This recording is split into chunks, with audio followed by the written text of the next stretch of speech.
Hello aspirants, welcome to Civil Rankers. आप सबको पता है हमारा एग्ज़ाम पास आ रहा है, तो हमने यही रखा है कि हम ज़्यादा से ज़्यादा वीडियो अपलोड करेंगे पर डे। और आप जल्दी से जल्दी सब्सक्राइब कर लो चैनल को, और अपडेट आती रहेंगी। अब सिर्फ क्वेश्चंस पे है, जितना है पढ़ा रहा हूँ उसमें क्वेश्चन दूंगा। कहाँ पे? डिस्क्रिप्शन में जो मेरा टेलीग्राम चैनल है उसको ज्वाइन कर लो, और आगे जो है अपने फ्रेंड्स को आगे सजेस्ट करो। चलो, नेक्स्ट जो टॉपिक है हमारा वो है depreciation and sinking fund. Depreciation और सिंकिंग फंड होता क्या है? सिंकिंग फंड पहले देखते हैं। सिंकिंग फंड में क्या है? Fund deposit in the regular instalment in a bank, ठीक है ना। हर थोड़ा थोड़ा पैसा हम बैंक को देते रहते हैं। अब इस पैसे का क्या है? इंश्योरेंस ऑफ ए बिल्डिंग है, इंश्योरेंस है बिल्डिंग की। कहता है क्या इंश्योरेंस है? अब जैसे गाड़ी की इंश्योरेंस क्या होती है, कल को गाड़ी ठुक जाती है या कहीं भी कुछ भी प्रॉब्लम आ जाती है तो इंश्योरेंस कवर करता है ना कुछ चीज़ें। तो वही चीज़ें कहता है, so that the expiry sufficient amount is available for its replacement. Replacement के लिए उसका पैसा थोड़ा बहुत होना चाहिए उस बिल्डिंग का। तो वो हम यही है सिंकिंग फंड, वो सिंकिंग फंड में हम डाल के रखेंगे। अब इसका फॉर्मूला क्या होता है? S N equal to S one plus R की power N minus one upon में आर। ये एक फॉर्मूला उसका याद रखना है, ठीक है ना। एस एन क्या है? Sinking fund. S is yearly instalment, जो ईयरली हम इंस्टॉलमेंट लेंगे। R is rate of interest. N is life span of building, ठीक है ना। तो लाइफ स्पैन ऑफ बिल्डिंग, कितने देर की इसकी लाइफ स्पैन है, तो वो एन है। अब नेक्स्ट आ गया, कभी कभी कोफिशिएंट ऑफ सिंकिंग फंड भी बोलते हैं, जिसको हम एस सी से डिनोट करते हैं। कोफिशिएंट ऑफ सिंकिंग फंड क्या है? जब सिंपल आपने ये याद रखा है, इसको आपने क्या करना है, इसको एस एन को वन पुट कर देना है, ठीक है। ये लिखा हुआ है मैंने, एस एन को वन पुट करो, और इसमें से एस की ये जो निकलेगा ना एस, ये इसको सिंकिंग फंड कोफिशिएंट आ जाएगा, एस सी बन जाएगा। तो ये इधर चला गया, ठीक है, और ये सारा नीचे आ गया और ये यहाँ रह गया। तो यही हमारा सिंकिंग फंड कोफिशिएंट आ गया। अच्छा, नेक्स्ट आ गया डेप्रिसिएशन। अब डेप्रिसिएशन क्या आ जाता है? कहता है gradual decrease of a value of a property because of its continuous use. हम जैसे कोई नया घर बनाया है, अभी नया घर है, बिल्कुल उसमें क्रैक्स बिल्कुल नहीं आए होंगे, बिल्कुल नया एकदम, उसमें पॉलिश हुई होगी, उसमें अच्छे से वाइट वॉश हुआ होगा, ठीक है। टाइम के साथ साथ वो चीज़ें ख़राब होने स्टार्ट हो जाती हैं, तो डेप्रिशिएट होने स्टार्ट हो जाते हैं ना बिल्डिंग, ठीक है ना। तो उसको हम बोलते हैं डेप्रिसिएशन, ठीक है। तो उसमें क्या होता है? Depend on the utility period. अब कहता है एंड मेंटेनेंस। अगर हम घर को मेंटेन करके रखें, या गाड़ी ले लो आप, गाड़ी को मेंटेन कर दिया तो कम डेप्रिशिएट होगी, है ना। तो वैसे ही कितनी यूज़ हो रही है, अब कोई गाड़ी है, मैंने उसको कम यूज़ किया, ज़्यादा लॉन्ग रन पे रोज़ यूज़ नहीं किया, बुरी यूज़ नहीं किया, थोड़ा थोड़ा यूज़ करा, तो वो डेप्रिशिएट कम हो गया, ठीक है ना, वो ज़्यादा देर तक चलेगी। तो building construction with standard material 80 साल होती है, ठीक है ना। बिल्डिंग की एज, एक स्टैंडर्ड मटेरियल हम यूज़ करते हैं तो 80 ईयर्स होती है, ठीक है ना, याद रखना। नेक्स्ट आ जाएगा मेथड्स। अब इसके डेप्रिशिएशन कैसे मेथड वो निकालते हैं, उसके मेथड्स हैं। 3 मेथड है। ऐसे कुछ क्वेश्चन उसमें बुक्स में आपको और भी फालतू के मिल जाएंगे, बट हमारे जो मेन काम के हैं वो 3 हैं, ठीक है। 3 में से भी अगर मैं बोलूँ तो 2 हैं। तो पहला जो है सबसे इंपॉर्टेंट जो है स्ट्रेट लाइन मेथड। इसमें क्या करते हैं, फिक्स अमाउंट ऑफ कॉस्ट हर साल हम ऐड करते हैं, कम होती रहती, सॉरी, इसमें कम होती रहती कुछ एक फिक्स्ड अमाउंट, ठीक है, per year. Deduction from original cost से हम वो माइनस करते रहते हैं।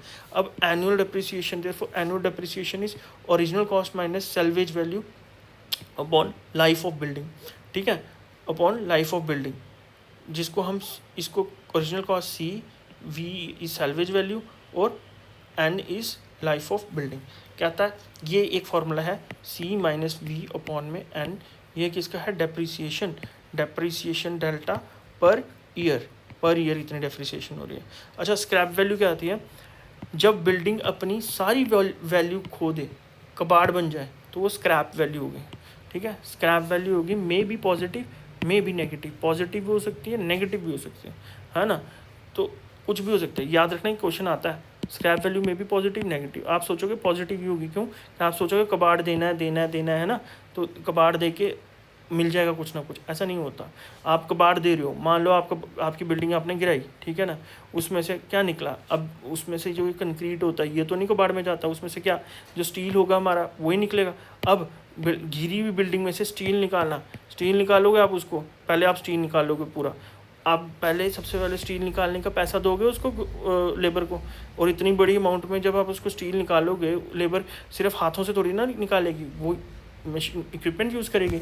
तो अब वो स्टील निकाल के जितना पैसा आपको आया, मान लो आपने 100 रुपये मिले आपको, बट उसमें खर्चा आपने 120 कर दिया, ठीक है, तो वो माइनस में नहीं चला गया, तो ये माइनस भी हो सकती है, ठीक है ना, स्क्रैप वैल्यू। अब नेक्स्ट आ गया salvage value. At the end of the year कितनी वैल्यू है बिल्डिंग की विदाउट डिसमेंटलिंग। आपने एंड ईयर के एंड में एक बिल्डिंग की वैल्यू क्या होती है, वो होती है सैल्वेज वैल्यू, उसको डिसमेंटल किए बिना, तोड़ना नहीं है, ठीक है, तो वो होगी सैल्वेज वैल्यू। तो ये डेप्रिसिएशन पर ईयर इससे हो जाएगा, और C minus V upon N, life of building. अब नेक्स्ट आ जाएगी बुक वैल्यू। एक बुक वैल्यू होती है, book value is equal to original cost minus N into D. अब एन क्या है, N is the year number, year कितने ईयर्स का है, और into D amount of depreciation up to previous year था। बुक वैल्यू क्या है, recorded in account book in particular year. मान लो 2 साल, 1 साल, 2 साल, ठीक है, 1 साल के बाद कोई डेप्रिशिएट, ये बिल्डिंग थी, डेप्रिशिएट होगी, ठीक है, फिर तीसरे साल में भी ये डेप्रिसिएशन निकालेंगे, ठीक है, होगी तीसरे साल, ठीक है, तो ये है, ठीक है, 3 साल है। इसमें कहता है बुक वैल्यू इसकी आज की क्या होगी, ये बुक वैल्यू कहेंगे। ओरिजिनल कॉस्ट थी मेरी 3 लाख, ठीक है ना, मान लो 5 लाख थी ओरिजिनल कॉस्ट, तो मेरा इसके पहले एक यहाँ पे आएगा डेप्रिसिएशन पर ईयर है ना, इसके बाद ये भी पर ईयर आएगा, तो मेरा माइनस यहाँ पे ओरिजिनल कॉस्ट जो होगी 5 लाख, माइनस में एन ईयर कितने हो गए, 2 साल, ठीक है ना, और depreciation D, depreciation per year, तो हर ईयर में कितने डेप्रिसिएशन होगी वो, तो ये टोटल डेप्रिसिएशन आ गई कहाँ तक की, पहले कितनी हो गई, लास्ट तक कितनी डेप्रिसिएट हो गई, तो ये बुक वैल्यू, प्रेजेंट वैल्यू आ जाएगी एक किस्म की, ठीक है ना, अभी की वैल्यू। तो ये book value original cost minus N into D, D is the depreciation, ठीक है। अब sinking fund depreciation method next आ जाता है। सिंकिंग फंड डेप्रिसिएशन मेथड क्या है, इसमें कुछ नहीं है, इसमें डेप्रिसिएशन जो है वही सिंकिंग फंड है, ठीक है, तो सिंकिंग फंड निकाल दो तो डेप्रिसिएशन निकल जाती है। अब क्या, एनुअल परसेंटेज डेप्रिसिएशन।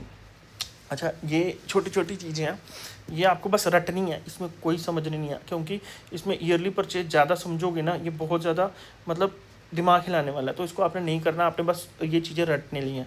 कहता है एनुअल परसेंटेज डेप्रिसिएशन की depreciation per year upon original cost, यानी कि सीपी मैंने मान लिया, ओरिजिनल कॉस्ट इंटू 100, ठीक है ना, एनुअल परसेंटेज डेप्रिसिएशन साल के बाद, ठीक है ना, तो depreciation per year upon original cost into 100, ये आ जाएगी एनुअल परसेंटेज डेप्रिसिएशन।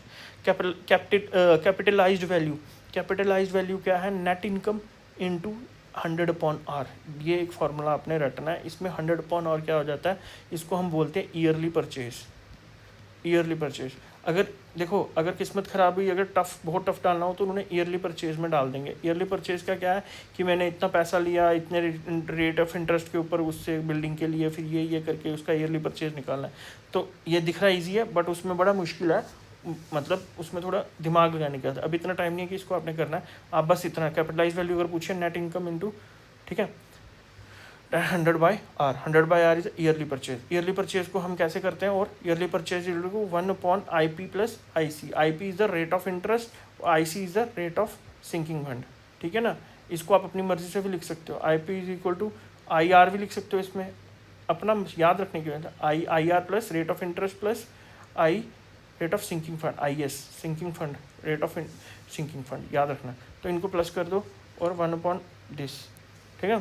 तो ग्रॉस इनकम कितनी होगी, अब नेट इनकम निकालने के लिए उधर ग्रॉस इनकम अगर दी है क्वेश्चन में, तो नेट इनकम निकल सकती है, नेट आउटगोइंग भी दी हुई है, तो आपने क्या करना है, नेट इनकम कैसे आएगी, ग्रॉस इनकम माइनस आउटगोइंग, ठीक है ना, तो ग्रॉस होती है टोटल, तो नेट प्लस आउटगोइंग, ठीक है ना। तो ये 3 फॉर्मूले हैं, इसको याद रखना है, ठीक है। कुछ चीज़ें ऐसी आती हैं जो हमें पता नहीं होती यार है क्या चीज़ है, ठीक है। डेप्रिसिएशन तो पढ़ ली, अब कुछ चीज़ें, अब कैपिटलाइज वैल्यू आपने कहीं ना पढ़ी होती है, कहीं ना नहीं पढ़ी। मेन अगर उन्होंने पढ़ा दी या किसी ने पढ़ाई होगी तो वो मेन पढ़ाएगा, डेप्रिसिएशन हो गया, उसके मेथड हो गया, सिंकिंग फंड हो गया, ये सारा। But capitalise value, gross income, yearly purchase, ठीक है, ये काफ़ी लोग छोड़ देते हैं। तो जो छोड़ दिए हैं जिन्होंने, उनके लिए कि भाई थोड़ा थोड़ा देख लो क्या चीज़ें क्या हैं, आ जाए तो आप इतना उधर।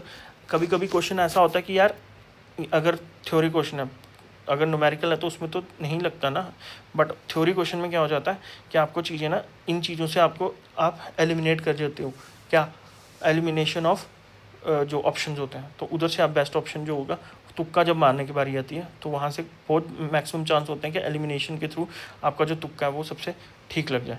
तो ये वही है, तो थोड़ा पता होना चाहिए। अच्छा, तीसरा मेथड है, दूसरा method sinking fund depreciation method, और तीसरा मेथड आ जाता है ये, ठीक है, declining balance method. Declining balance method का फॉर्मूला ये है सिंपल, D = 1 - S/C⁴ तो वही चीज़ें हैं सारी। S इज स्क्रैप और सैल्वेज वैल्यू, और C is original cost, N is life of building, ठीक है, ये फाइन करना, और इधर से डेप्रिसिएशन पर ईयर आ जाएगी। अच्छा, नेक्स्ट आ जाएगा, अगर आपको मैंने ये एक बहुत इंपॉर्टेंट सी चीज़ है, determination of depreciation as per the building life के अकॉर्डिंग, पीरियड डेप्रिसिएशन और टोटल डेप्रिसिएशन। याद रखना है 0 से 5 साल के सीधे आ जाता है, कोई डेप्रिसिएशन नहीं होता, पहले 5 साल कोई डेप्रिशिएट नहीं होता, एक बिल्डिंग की बात हो रही है ये, ठीक है। 5 से 10 साल, नेक्स्ट 5 से 10 साल, ठीक है, तो कितना हो जाएगा ये 0.5, याद रखना ये 0.5 हो जाएगा, और टोटल डेप्रिसिएशन 2.5, ठीक है। वैसे ही 10 से 20 साल ये आ जाएगा 0.75, और ये 7.5। 20 से 40 साल ये 1% और ये 20% हो जाएगा, और ये कितना हो जाएगा 40 से 80 साल के बीच में 1.5%, और ये 60% हो जाएगा। देखो बहुत मुश्किल है इसको याद करना ना, इनको याद करना बहुत मुश्किल है। तरीका देखो, तरीका है कुछ नहीं करना आपने याद, आपने ये याद रखना है सबसे पहले, फिर इसको क्या करना है 5 को 2 से मल्टीप्लाई करना है 10 हो जाएगा, फिर 2 से मल्टीप्लाई 20 हो जाएगा, यहाँ से 2 से मतलब 40 हो जाएगा, 2 से मल्टीप्लाई करना है 80 हो जाएगा। तो वैसे 5 to 10, फिर 10 to 20, 20 to 40, 40 to 80, ठीक है, ये 2 से मल्टीप्लाई करते जाना। नेक्स्ट क्या करना है, ये याद रखना है, पहला क्या है 5 से 10 में 0.5, यहाँ से याद रखना है 0.5, ये 0.5 है, इसमें क्या करना है आपने प्लस करना है पॉइंट, इसको क्या करना है, इसको इसमें प्लस करना है 0.25, ठीक है, इसको याद रखना, ये नील था 0, ये 0 था ना नील, तो मतलब 0 में प्लस कर दिया 0.5, यानी कि ये 0.5 प्लस किया तो ये 0.5 बन गया। फिर इसमें क्या करना है 0.25 प्लस करना है, 0.25 प्लस करना है तो 0.75, फिर 0.25 प्लस करना है तो क्या करना है आपका 1 आ जाएगा, फिर 0.5 करना है, पहले भी 0.5 प्लस किया मैंने, लास्ट में भी 0.5 प्लस किया मैंने, ठीक है। तो याद रखना पहले 0.5, लास्ट में 2.5, बीच में 0.25। अच्छा, ये आ गया आपके पास। अब इसको क्या करना है, ये भूल जाना है, ये रहने दो, आपने यहाँ पे वैल्यू करनी है, तो इसको आपने 0.5 को इसको मल्टीप्लाई करना है इससे, ठीक है, इसको मल्टीप्लाई करना है इससे, तो 5 × 0.5 यानी कि 2.5 ये आ जाएगा। वैसे ही 10 को 0.5 से करना है, 0.75 से करना है, 7.5 आ जाएगा, ठीक है ना। वैसे 20 को आपने 1 से करना है तो 20% आ जाएगा, 40 को 1.5 से करना है तो 60 आ जाएगा, ठीक है। अब इनका टोटल करेंगे तो ये पूरी वैल्यू क्या देगा, ये सारी वैल्यू क्या देगा 90%, ठीक है। तो therefore total depreciation after 80 years, 80 साल के बाद डेप्रिसिएशन के 90% जो है वो डेप्रिशिएट हो जाएगा। तो 90% मान लो हमने उसको अब आ गया, तो तभी मैंने बोला था मैक्सिमम एज 80 होती है, ठीक है ना। तो 80 का 90% वो डेप्रिशिएट हो गया, अब वो लास्ट टाइम उसका चल रहा है। अब रिमेनिंग 10% क्या होता है, वो स्क्रैप वैल्यू होती है, ठीक है, जो 10% हो गया वो स्क्रैप वैल्यू होती है उसके। अब कह रहे हैं क्वेश्चन आ गया ये सिंपल एक, ठीक है, definition, a person purchase a property for rupees इतना lakh, assuming that its net salvage value is 30 year and is in 30 years salvage value after 30 years. यार ये क्या आ गया एन, ठीक है ना, तो एन 30 ईयर्स आ गया, इन रुपीज़ इतना, क्या है सेल्वेज वैल्यू है ये 2 lakh. Determine the amount of depreciation per year, कहता है ओरिजिनल कॉस्ट 20 लाख थी, सेल्वेज वैल्यू आ गई 2 लाख आ गई, ठीक है, ये ना 2 लाख। फिर उसके बाद आ गया life of the property N 30 years आ गई। अब इसमें मेरा डेप्रिसिएशन पर ईयर कितनी आ जाएगी 20 से। अच्छा, अब क्वेश्चन में अभी ये भी पूछ लेता है, find the value of the building after 20 years. 20 year के बाद में क्या हो जाएगा, ये पर ईयर की डेप्रिसिएशन इतनी है तो इसको 20 से मल्टीप्लाई कर देंगे, तो ये आ जाएगी 20 ईयर्स के बाद जो डेप्रिशिएट हुई होगी, ठीक है, याद रखना। अब आप नेक्स्ट देखो, the cost of a machine including the installation in a factory is rupees इतना, calculate the depreciation cost of the above after 15 years, the salvage value is इतना, life span of the machine is इतना। कहता है life span दिया है, तो मैंने D C minus V upon N, तो इसमें सी क्या आ जाएगा, ये ओरिजिनल कॉस्ट इसकी ये आ गई, इसमें क्या है 80, द सेल्वेज वैल्यू 80,000 आ गई, और अपॉन में 40 है, तो ये आ जाएगी डेप्रिसिएशन 20 पर ईयर। कहता आपने क्या life span of the machinery, total cost of the including इतना। अब उसने calculate the depreciation cost of the above after 15 years, 15 साल के बाद। तो 15 साल के बाद मैंने क्या किया, पर ईयर का इतना, तो 15 साल के बाद कितना, इतना ही, तो इतना, ठीक है। कॉस्ट आफ्टर 15 ईयर कितनी आ जाएगी, 15 ईयर्स के बाद कितनी आ जाएगी उसकी कॉस्ट, ये कितनी आई है, घटी है इतनी, 42,000 घट गई है 15 साल में। तो जो 15 साल के बाद अमाउंट कितनी होगी, 1,20,000 ओरिजिनल में से ये आपने माइनस करना है, ठीक है। तो आ जाएगी उस टाइम 15 साल के बाद जो उसकी पैसा मतलब उसको उसकी वैल्यू होगी, वो होगी 78,000, ठीक है। याद रखना इन चीज़ों को। ऐसे ही क्वेश्चन है, तो क्वेश्चन को प्रैक्टिस करोगे चीज़ें खुलेंगी। तो ऐसे ही प्रैक्टिस करते रहो, पेपर बहुत पास आ रहा है, ठीक है। ये मत सोचो कि पेपर आगे पोस्टपोन होगा नहीं होगा, इसको छोड़ दो, अभी बस पेपर पे फोकस रखो। एक गोल रखो 31, ठीक है, 31 जो है वो गोल होना चाहिए। तो आपका 25 तक आपने सारा कंप्लीट कर ही लेना, सब 20 to 25, ठीक है, उससे ऊपर नहीं जाने देना। 5 दिन में आप उनको रिवीजन करो, जो मर्जी करो, ठीक है। तो all the very best for your exam, thank you.